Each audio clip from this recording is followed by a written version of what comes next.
महापरिनिर्वाण दिनानिमित्त शुक्रवारी 12 विशेष लोकल सोडणार परळ, कल्याण आणि कुर्ला पनवेल दरम्यान या गाड्या।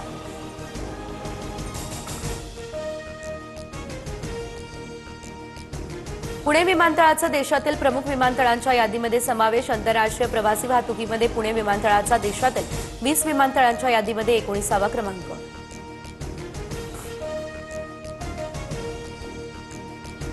मालेगावात डोंगराळे प्रकरणामध्ये 2 दिवसांपासून सुरू असलेला आमरण उपोषण स्थगित। मंत्री दादा भुसे यांच्या मध्यस्थीनंतर उपोषण मागे।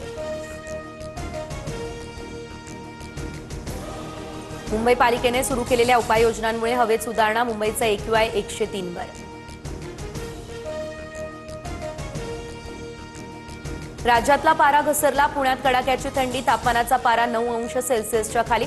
धुळे, नंदुरबार, जळगाव, नाशिक, अहिल्यानगर आणि पुणे जिल्ह्यामध्ये थंडीची लाट येण्याचा अंदाज।